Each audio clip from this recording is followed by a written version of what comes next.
Your daughter is whispering to the janitor. The sentence slices the morning in half. It lands between the receptionist's casual smile and Lauren Pierce's curt nod, like a dropped glass that refuses to shatter. Belmont Academy hums polished floors, breathing backlight, a grandfather clock ticking like it owns time. Lauren turns on a heel, the click sharp. She hasn't heard her 7-year-old daughter say a single word in 11 months. What did you just say? Her voice is even edged. I mean, the receptionist stammers. Ella usually doesn't talk, but she said something to Mr. Callahan. Mr. Callahan, who, the janitor, the woman answers as if the word should come with a dustpan. Lauren is already moving trench coat swinging. She stops at the narrow window of classroom 2B and looks in. There Ella, in a pale blue dress, curls tucked behind one ear. Cross-legged on a reading mat, she leans toward a tall man crouched beside her in gray overalls. Brown hair a little unruly. Hands nicked from work, no one applauds. His head tilts in the universal posture of listening. Lauren cracks the door just enough to let in sound. See you tomorrow, Ella says barely above a breath. I'll be right here, the man answers. No indulgence, no surprise. Certainty. Lauren freezes. 11 months of appointments and laminated charts and careful games where a child never pushes air into sound, and now her daughter is saying goodbye to a stranger who probably smells like lemon cleaner and rain. She opens the door fully. Ella, get your things. We're leaving. Ella startles, then rises and clutches her backpack. The man stands too. Up close, Lauren takes inventory the way she would a witness, late 30s. Eyes steady, presence unmoved. You must be her mother, he says. And you're the janitor who thinks he's a speech therapist, sharper than she intends. Something quiet moves through his eyes, pain or memory, then goes. I don't think anything, ma'am. I just listened. Well, she says, composure clicking shut next time. Leave the listening to professionals. Ella tugs at her sleeve. Mom. One syllable whispered, a bird landing. Lauren's heart lurches, then folds back into a shape that can drive. We're leaving, she repeats softer. To the man, thank you for whatever that was. Outside winter air clings to spring like a grudge. Lauren's pace is courtroom fast. Ella's sneakers scuff to keep up. The sedan unlocks with a practiced beep. Doors close. The city turns watercolor behind glass. Lauren grips the wheel a second too long. 2 words from Ella. 2. And not to her. Back in the condo that floats over downtown, Lauren pours a red that's supposed to taste like cherries and resolve. The laptop opens with a chime.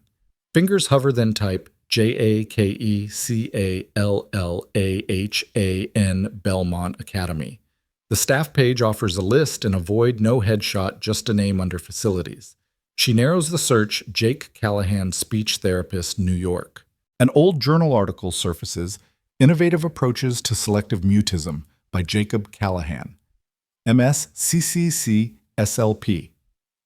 Conference footage. Pediatric Trauma Awards. A life built on returning voices. Then the timeline ends 4 years ago. License inactive. No scandal, no obituary.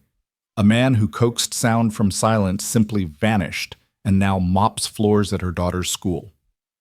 The next morning, she's back at Belmont before her inbox can start its siren. She finds him in the courtyard, kneeling beside a sullen fountain wrench in one hand and focus in the other. Mr. Callahan, she calls. He stands, wipes his hands on a rag. Miss Pierce. I looked you up, she says. You were a speech therapist. A good one, apparently. Why are you scrubbing fountains at a prep school? I like quiet places. That's not an answer. A breath that almost becomes a laugh. Maybe I gave all my answers away. Now I just listen. The pivot happens in a heartbeat the moment arrogance should rise in him, but doesn't the moment her certainty should harden, but cracks instead. She crosses her arms because armor is faster than honesty. Did you know my daughter hasn't spoken to anyone in nearly a year? I figured, he says. I heard her hum by the music room, barely. So I fixed a loose tile and didn't say a word. Next day, she sat closer. One morning, she asked, "Do you like stories?" I said yes. She started with that. Her voice snags. He nods. Sometimes kids don't stop speaking because they're broken. They stop because no one's really listening. You have no idea what she's been through. Lauren says warning and plea braided together, the divorce, the shouting. Doors I swore would never slam. You're right, he says, meeting her eyes without trying to own them. I don't know. But I know what silence sounds like when it isn't a choice. Tears sting. She hates that they do. She is a professional, a mother, a woman who survives Tuesday mornings. Stay away from her, she says, and hears herself sound like someone about to lose something. She turns to go and carries with her a sentence like a stone in a pocket. I'll be right here. The bell rings with private school clarity chimed to reassure donors. Children surge past in curated shoes, a river of belonging. Jake kneels again to tighten a thing that leaks. Ella lingers by a column watching a small moon unsure of orbit. She doesn't wave. He doesn't beckon. He just exists in a way that permits her to exist too. That night, Lauren doesn't open a deposition. She opens a window. The city exhales. She sits on Ella's bed, which smells like laundry and crayons, and a childhood she keeps trying to litigate into safety. Do you like stories? Lauren asks, voice careful, palms empty. Ella looks up, startled by the question rather than the person. Her hand finds her mother's like it has always known the route. She nods. Lauren doesn't launch into a fix. She just begins with a beginning more rhythm than plot. Somewhere a music box in a closet remembers how to sing. Somewhere else a man with rough hands sits in a small apartment and thinks about a girl who said goodbye like a promise. And in a quiet that finally feels earned, a mother chooses to listen. The next morning, Lauren ignores the blinking notifications on her phone. She doesn't go to her office. She doesn't check her docket. Instead, she walks back through the arched gates of Belmont Academy with a purpose that feels more dangerous than any courtroom. She finds him where the receptionist said he would be, by the courtyard fountain, kneeling on wet stone, a wrench in his hand, and the steady patience of a man fixing something the world barely notices. Water gurgles in uneven spurts, catching sunlight and throwing it against the red brick walls. Mr. Callahan, she calls, her voice cutting across the school's polite hum. He looks up, squinting, then stands wiping his hands on a rag tucked into his back pocket. Ms. Pierce, he says evenly, as though they'd left off on a pleasant note. I looked you up, she says, getting straight to the point. You were a speech therapist. A good one from what I saw, so why are you scrubbing fountains at a prep school? I like quiet places, he replies. No defensiveness in his tone. That's not an answer. He lets out a soft breath, almost a laugh, but not quite. Maybe I've given all the answers I had. Now I just listen. Her arms cross before she can stop them. Did you know my daughter hasn't spoken to anyone in nearly a year? I figured, he says, meeting her eyes. I heard her humming once near the music room. Barely audible. So I stayed where I was fixing a loose tile. Didn't say a word. The next day she sat closer. Then one morning she asked me, do you like stories? Lauren's breath catches. She started with that. He nods. I told her yes. The silence that follows feels heavier than the air between them. Sometimes kids don't stop speaking because they're broken, he adds quietly. They stop because no one's really listening. You have no idea what she's been through, she says, her voice firm but not cold. She saw me fall apart during the divorce. She heard things no child should hear, shouting, pleading, doors slamming. She saw her father leave and never come back. And the next morning she just stopped. You're right, he says without hesitation. I don't know all that, but I do know what silence sounds like when it's not a choice. His calm makes her bristle. She's used to arguments once she wins. This isn't an argument, it's something else. So what you think, I should just wait? Hope one day she forgives me enough to speak again. He studies her face like he's trying to hear the part of her she's not saying. What if he says slowly, she's waiting for you to stop talking and just hear her? The words hit harder than they should. Lauren feels her jaw tighten. She should turn, go back to the safety of things she can control. Instead, she's aware of the weight in her chest, the ache of knowing she can command a courtroom, but not a conversation with her own child. I don't have time for vague philosophy, she says, forcing steel into her tone. He doesn't flinch. It's not philosophy, it's presence. Lauren turns on her heel and starts toward the gate, each step echoing against the flagstones. But the words stick to her like rain on wool. She's waiting for you to stop talking and just hear her. At her car, she sees Ella through the classroom window, sitting cross-legged on the floor beside a stack of books. The girl's head is tilted toward the door as though she senses something or someone beyond it. Lauren's fingers tighten on the key fob. She wants to run inside, pull her daughter into her arms, demand that she never again give her voice to a stranger before her own mother. Instead, she slides into the driver's seat and starts the engine. The day drags. She sits in her glass-walled office, skimming briefs she doesn't absorb. In every reflection, her screen, the window, the framed degrees, she sees not herself but her daughter, leaning toward a man in gray overalls saying words meant for him. By evening, she's pacing her condo, the skyline pressing in through the windows. She wants to shake off the image, but she can't. She knows about power. She knows about control. She knows that in her world, whoever controls the narrative wins. But for once, she doesn't have the narrative. She has a question. She grabs her phone, scrolls, hesitates, then finds herself typing his name again. Jake Callahan, Speech Therapy Conferences. There's a clip from 6 years ago, a younger man clean-shaven wearing a black blazer speaking to a room full of peers. His voice is measured, deliberate. The caption reads, "Restoring Lost Voices, Rewiring Silence After Trauma."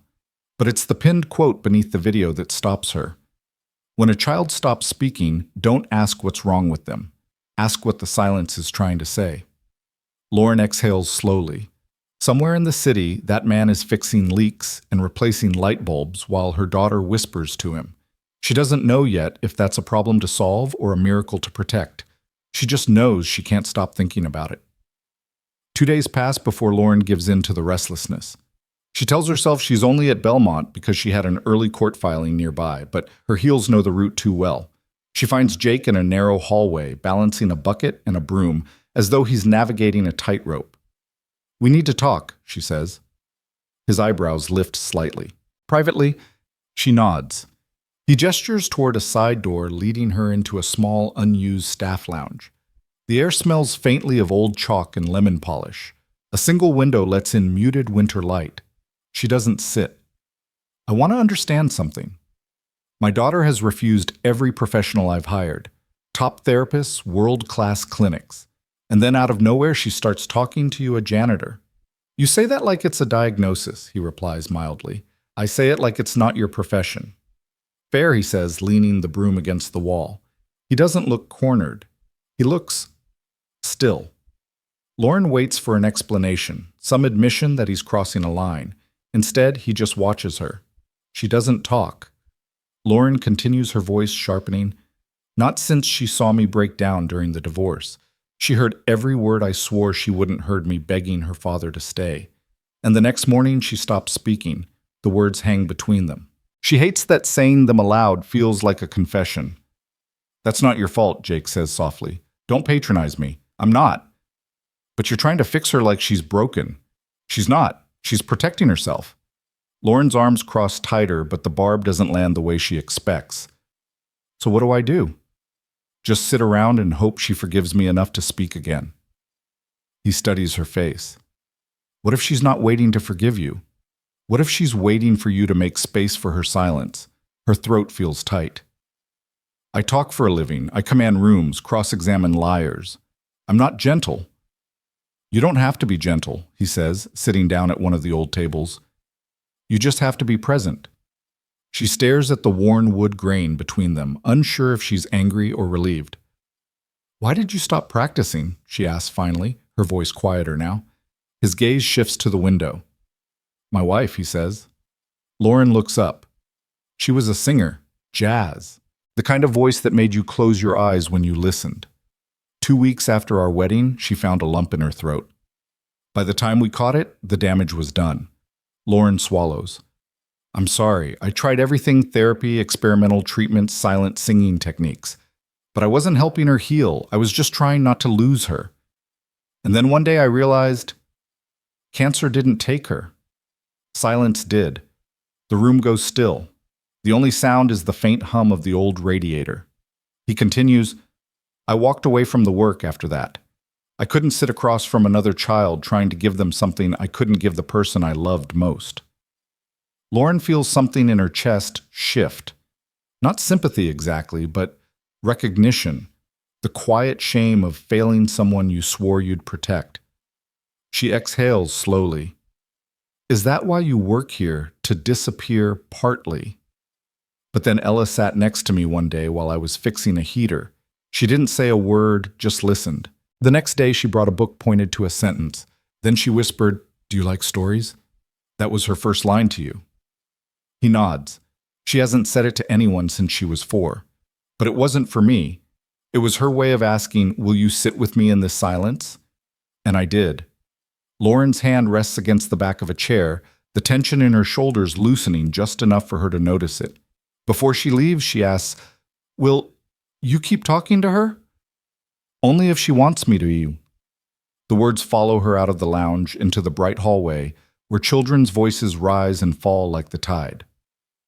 That night, Lauren knocks softly on Ella's bedroom door. Her daughter is sitting cross-legged on the bed, crayons scattered like tiny flags. Lauren doesn't demand eye contact or answers. Instead, she sits down beside her and says, "Do you like stories?" Ella looks up, a flicker of surprise in her eyes. Then slowly she reaches out and takes her mother's hand. No words, but maybe, just maybe, the beginning of one. The courtroom is a cathedral of control, and Lauren usually thrives in its echo. But today she's distracted. Every time opposing counsel opens his mouth, her mind flashes to the faint smile of a man crouched by a fountain and the way Ella's voice had curled around him like it belonged there. She wins the motion. Of course, Lauren always wins, but she leaves the courthouse without the usual surge of satisfaction. By the time she's back in her office, the glass walls feel like a display case for someone she no longer recognizes. She sits at her desk and pulls her laptop closer. She should be reviewing deposition notes. Instead, she types Jake Callahan Speech Therapy Conference. A half-dozen videos appear. She clicks the first. On screen, a younger Jake stands at a podium. Clean-shaven, black blazer, shoulders squared but not rigid. His voice is steady, each word deliberate, like he's carrying something fragile to its destination. When a child stops speaking, he tells the audience, "Don't ask what's wrong with them. Ask what the silence is trying to say." The clip ends. Lauren sits back, the words echoing in her head. They're not new words. Therapists had said variations to her before, but from him they feel different. Maybe because he's not trying to diagnose. He's trying to understand. That evening, the city glows gold against the condo's glass walls.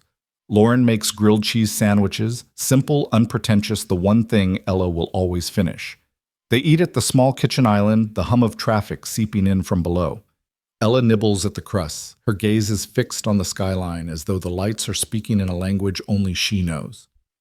"Did you have a good book group today?" Lauren asks. Ella nods, eyes still on the window. "Did Mr. Callahan say anything funny again?" There's a pause. Then softly, he said, "Silence is like a blanket, but you still get cold if no one's under it with you." Lauren's breath stills. The sandwich in her hand feels suddenly heavy. She studies her daughter's face, the faint shadows under her eyes, the way her mouth presses into thought.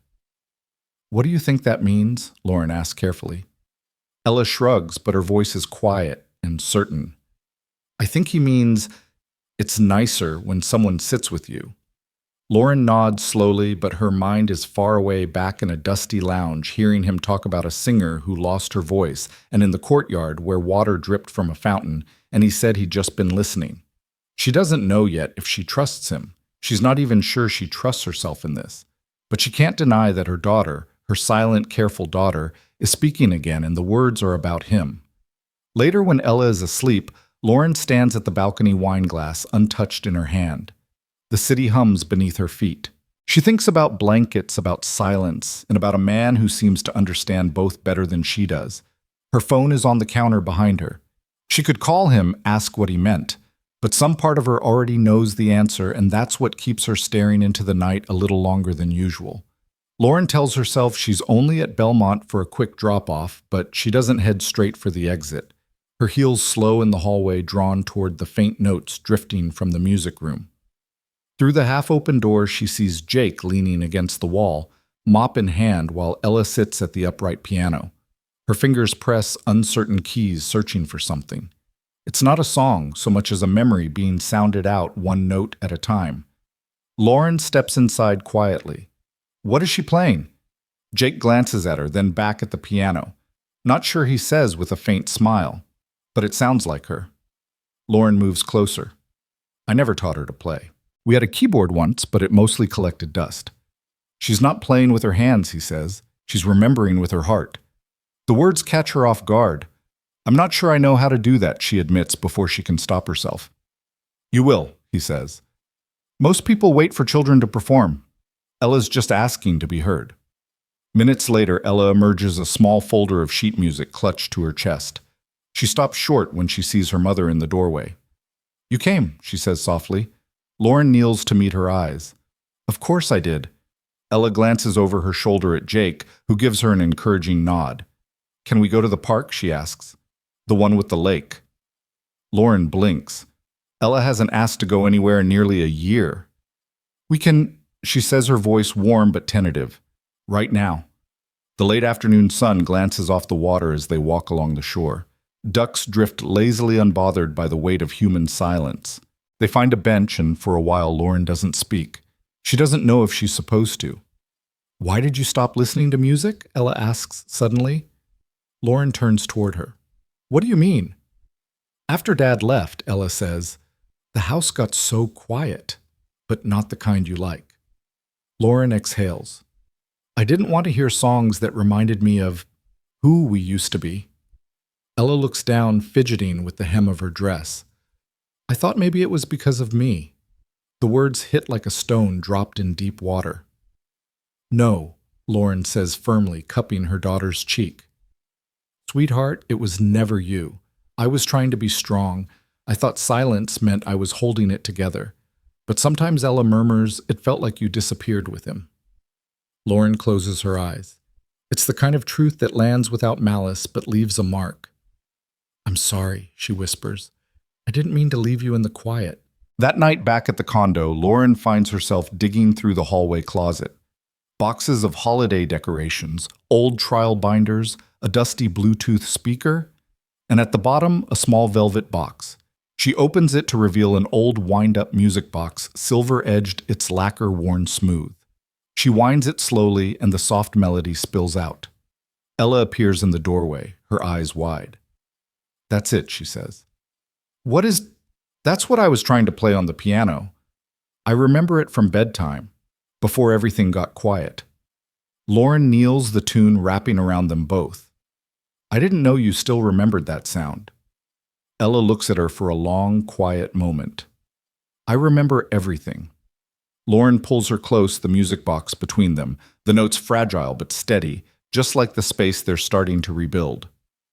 The next afternoon, Lauren walks into Belmont with the music box wrapped carefully in a scarf. She doesn't go to the office or the front desk. She heads straight for the forgotten music room at the end of the South Hall. Inside, the sunlight is softer, filtered through tall windows smudged by years of fingerprints. A few old instruments line the walls, a violin with one string missing a drum, with a dent in its side, the upright piano with its keys worn to ivory shadows. Jake is already there, sitting beside Ella at the bench. Her feet don't quite reach the floor, swinging gently as she studies a piece of sheet music. Lauren clears her throat, and both heads turn. I brought something, she says, unwrapping the scarf. The music box gleams faintly in the dusty light. Ella's eyes widen. That's it? I thought you might want to learn the whole song, Lauren says. Jake smiles faintly. We can do that. He sets the music box on top of the piano and winds it once.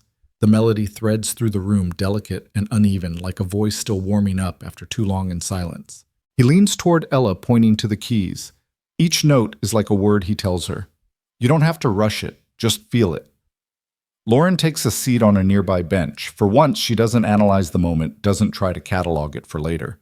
She just listens to the faltering notes, the scrape of the bench, as Jake shifts beside Ella, the small exhale her daughter makes when she gets a phrase right. Something inside her unclenches. When the practice ends, Ella traces her fingers over the music box, almost like she's making sure it's real. Jake closes the lid gently. Same time tomorrow, Ella nods, a shy smile tugging at her mouth.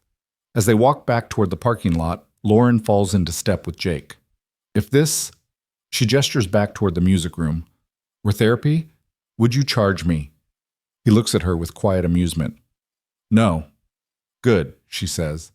Because I'd rather call it something else. He tilts his head. What would you call it? They've stopped just short of the lot. The air smells faintly of cut grass and chalk dust. She meets his eyes. Redemption. Something shifts in his expression, surprise maybe, but also understanding. That night, Lauren tucks Ella into bed with the music box playing on the nightstand. She kisses her daughter's forehead, but instead of turning it off once Ella's eyes close, she leaves it running.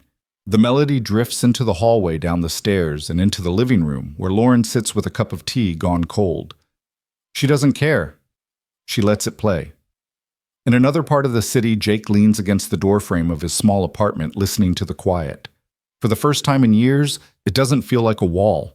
It feels like a room he's allowed to walk out of. The long table in Belmont Academy's library gleams under pendant lights, polished to the point where you can see your own hesitation reflected back. Lauren sits at one end, spine straight, the measured poise of a trial attorney who knows she's walking into crossfire. Across from her, the parent advisory board members shuffle papers they clearly don't need. At the head is Mrs. Callahan, pearl necklace, perfect posture, and a voice as smooth as sanded wood. We've received several concerns, Mrs. Callahan begins, regarding unorthodox behavior. Unsupervised time between students and custodial staff. Lauren doesn't blink. You mean Jake Callahan? A pause. Yes. Mr. Callahan, has there been a complaint from my daughter? No, but from her teacher. From the principal. Mrs. Callahan hesitates. No. From anyone who actually knows what's happening. The air tightens. A man down the table, dentist or hedge fund manager, Lauren doesn't care, clears his throat. It's not personal, Miss Pierce. It's about optics. The school has standards. Lauren leans forward, her tone even but lethal. You want optics. Try being a mother watching her child go silent while every expert fails. Try knowing your daughter feels invisible, and the only person who makes her feel safe is a janitor you want to dismiss because of what it looks like. Mrs. Callahan folds her hands, unruffled but not unmoved. We have to consider potential risks. Risk, Lauren says, is letting a child believe her voice doesn't matter because the only person who hears it doesn't fit your picture of credibility. Before anyone can respond, the library door opens. A secretary leans in, whispers to Mrs. Callahan. The pearl necklace stills against her throat. There's been an incident in the common area, she announces. 2 students had a disagreement. Lauren is already on her feet. Is it Ella? I believe so. The hallway outside is buzzing, students frozen, mid-whisper, teachers moving quickly, a security guard holding back the crowd. Lauren's pulse hammers as she reaches the glass-walled commons. Inside, Ella stands beside an older girl clutching her cheek. Ella's fists are clenched, her face pale, but it's the sound that freezes Lauren. I said stop. Ella says loud and trembling. You pushed my book off the table. I asked you to stop 3 times. You didn't. The other girl stammers. It was just a joke. You knew it wasn't. Ella snaps. You know I hate it when people touch my things without asking. The principal steps forward, but Lauren is already inside. She crouches beside her daughter, resting a hand on her shoulder. I heard you, she says quietly. Every word. Ella's eyes shine not with tears, but with something fiercer. She didn't listen, so I made her hear me. Lauren pulls her close. I'm proud of you. Back in the library, Mrs. Callahan begins, I believe this changes things. No. Lauren interrupts, standing tall. This reveals things. Ella didn't just speak, she advocated for herself. Because someone gave her permission to believe her words were worth hearing. If you remove Jake Callahan, you won't just silence a janitor. You'll silence every kid like her. So make your choice knowing who you're choosing not to listen to. She leaves before they can answer the echo of her heels, a verdict in itself. Evening settles over Belmont in muted shades of gold and gray. The parking lot is almost empty when Lauren steps out of her car and heads for the custodian's closet tucked behind the gym. The hallway smells faintly of floor wax, an old paper school scent that somehow feels steadier than her own condo. She knocks once. The door opens to Jake's shirt sleeves, rolled hair, slightly tousled, a pencil tucked behind his ear. "I heard," he says softly. "You always do," she replies. Her voice is warm but edged with something raw. "She spoke today. She roared." A flicker of a smile touches his mouth. That's the most powerful use of language when it protects. Lauren leans against the doorframe. For a moment, she studies him the way she does a witness she can't decide is hostile or invaluable. You've spent so long helping other people be heard, you've forgotten you have something to say too. He tilts his head. Like what? She steps a little closer. Like how you feel about this place, about her, about me. His gaze holds hers for a beat before drifting away. I feel like I've been standing in a hallway between the past and the future, and today for the first time I didn't want to go back. Her voice drops. Then don't. Jake leans back against the frame, the faintest trace of surprise in his eyes. You make it sound easy. It's not, she admits. But you're the one who told me silence can protect. Maybe now it can carry you forward too. For a while neither of them speaks. The quiet isn't heavy, it's safe. When she turns to leave, Jake calls after her. Lauren. She pauses.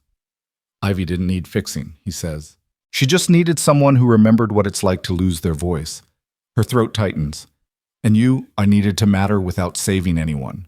She nods slowly, understanding more than she expected to. Maybe that's what we're both learning. As she walks back through the dim corridor, Lauren feels the difference in her steps. For months, she's been walking away from things, her ex, her guilt, her daughter's silence. Tonight, she realizes she's walking toward something, and she's not doing it alone. Lauren starts showing up in places she never used to, small, unannounced appearances that don't fit neatly into her calendar. One rainy Tuesday, she waits outside the music room with 2 paper cups in hand. When the door opens, Jake steps out, surprised. I thought you drank espresso, he says. I've downgraded, she replies, passing him the coffee. Trying to be less sharp. He smirks faintly. You're not sharp, Lauren. You're armored. There's a difference. She doesn't answer right away, just follows him down the hall toward the courtyard benches. The air smells like wet stone and pencil shavings. Students drift past, their chatter fading as the two of them settle onto the cold wood. This is strange, she admits. Talking without an agenda. That's how you know it matters, he says, sipping from his cup. Lauren studies him. I used to think words were weapons. Now I'm wondering if they're actually bridges, and I just never crossed them. He nods slowly. My wife used to say the most powerful part of a conversation isn't the sentence, it's the silence between them. The mention of Marina lands gently now like a note in a familiar song. You miss her, Lauren says quietly. Every day he answers, but there's no collapse in his tone. I don't live in the missing anymore. I live in the remembering. They sit in the drizzle a while longer, watching raindrops ripple across the fountain pool. Later that week, Lauren finds a small package outside her office door. Inside is a second-hand copy of The Velveteen Rabbit, its spine-worn pages slightly yellowed. A sticky note rests inside the cover.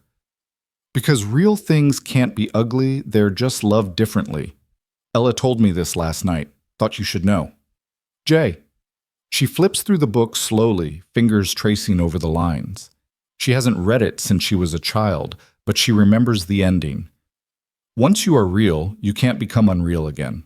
It lasts for always. That evening, she sits with Ella on the couch, the book open between them. Want me to read to you? She asks. Ella leans against her, nodding. As Lauren reads, she glances at the music box on the table, at her daughter's steady breathing, at the rain streaking the glass beyond.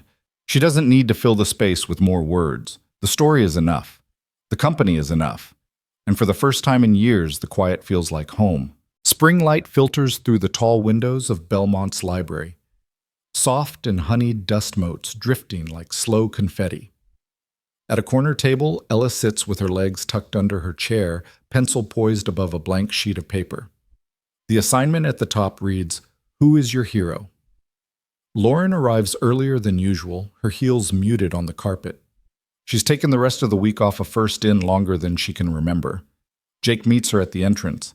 She's in the library, he says before she can ask. Of course she is, Lauren murmurs. I think she's writing something important, he adds. Lauren smiles faintly. She always is. But before she can move away, he touches her sleeve lightly. She watches you, you know when you're not looking. When you walk in, she straightens her back, sits taller. She wants to be worthy of being seen by you. Lauren's throat tightens. I never meant to make her feel that way, I know. But sometimes even love wears armor. When Lauren approaches, Ella glances up. Can I sit? She asks. Of course, Lauren says, folding her hands in her lap. Don't read it yet, Ella warns. I won't. I'll just sit with you. For 10 quiet minutes, Lauren watches her daughter's pencil dance again. Finally, Ella exhales. Done. But I want Mr. Jake to read it first. They find him in the music room tuning an old violin. Ella hands him the paper. He accepts it like it's something fragile. My hero is Mr. Jake, he reads. He doesn't wear a cape or fix things with tools. He fixes them by listening. He listened to me when no one else could hear me. He never asked me to be louder, just honest. He showed me that silence isn't scary and that talking isn't about being right, it's about being real. He's my hero because he never tried to rescue me. He just stayed close until I rescued myself. The room goes still. Jake folds the paper carefully. May I keep this? It's yours, Ella says. Lauren looks at her daughter, eyes shimmering. You didn't even mention me, she teases gently. Ella turns startled. Mom, you're not my hero. Lauren blinks, trying not to show the sting. You're my home, Ella says simply. Heroes come and go, but home, that's forever. The words hit deeper than any verdict Lauren has ever won. She pulls her daughter into her arms, feeling something settle that's been loose for far too long. The park is waking up to spring. Tiny buds cling to branches, and a few brave daffodils open their yellow faces to the breeze. Lauren and Ella walk hand in hand along the familiar gravel path, the lake ahead shimmering in pale sunlight. They stop at a bench overlooking the water. Isn't this the one, Lauren asks? Ella nods. Where we talked after piano. Lauren sits the wooden slats, warm from the afternoon sun. I still think about that day, she says.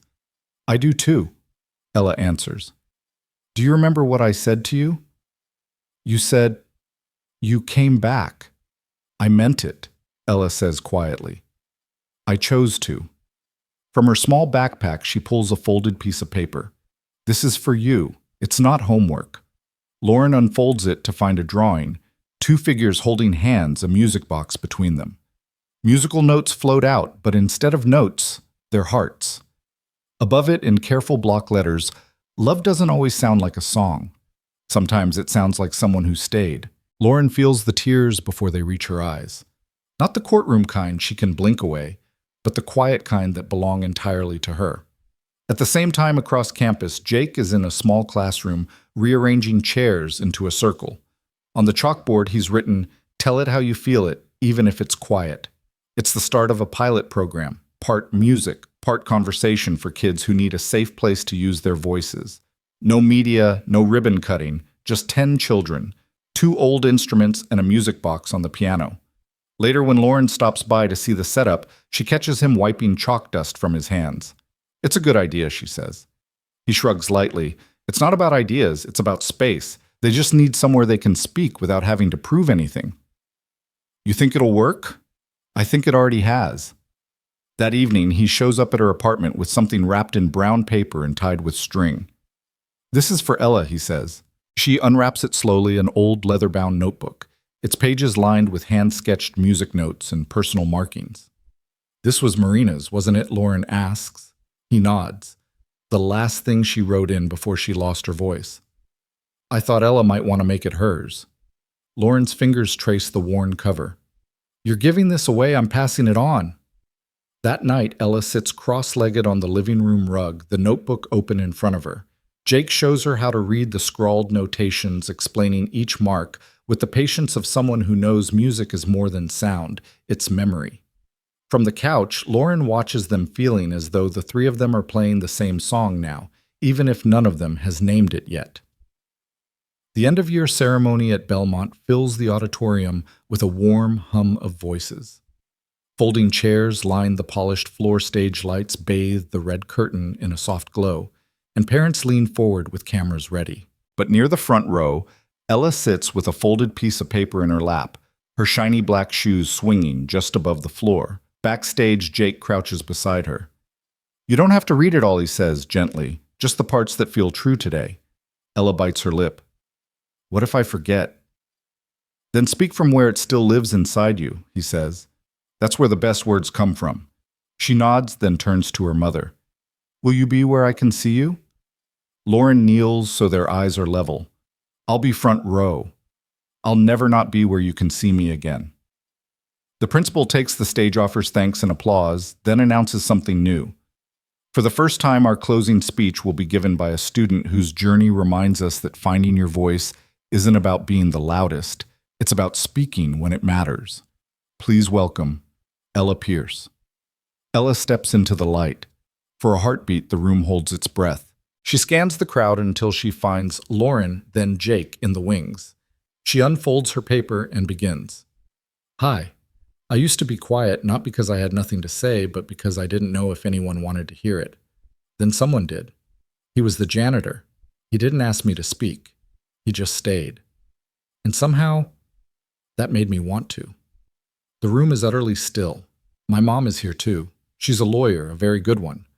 For a while I thought she only listened in court, but now she listens in the car at bedtime in the quiet. Sometimes when she doesn't know what to say, she just holds my hand.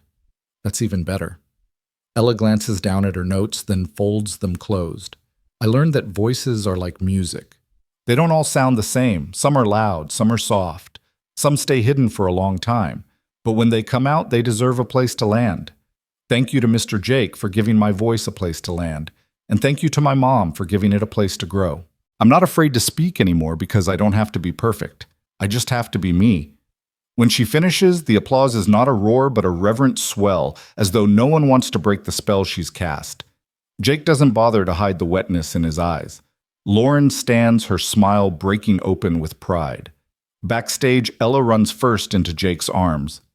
"You did it," he whispers. "You said I would," she replies. Lauren joins them, wrapping her daughter close. "You didn't just speak sweetheart, you moved an entire room." Ella looks between them. "Can we get pancakes now?" Jake laughs. Now that's a proper ending. Outside, the summer air is golden and free. They walk toward the parking lot together, hands linked. There are no speeches now, no stage lights, just the kind of silence that feels full instead of empty. As they reach the car, Ella tilts her head. "Are we a story?" Lauren smiles. "We're the story." Jake nods. And the best part is, we're still writing it. Some stories begin with a voice. Others begin with silence. But the ones you remember forever are the ones where someone finally listens. Your thoughts help us create stories that matter. And if you'd like more powerful healing stories like this, don't forget to subscribe to the channel, hit the bell icon so you never miss a new episode. And most importantly, share this video with someone who needs a little hope today. Thank you so much for spending your time with us. We see you, we hear you, and we're honored to tell these stories for you.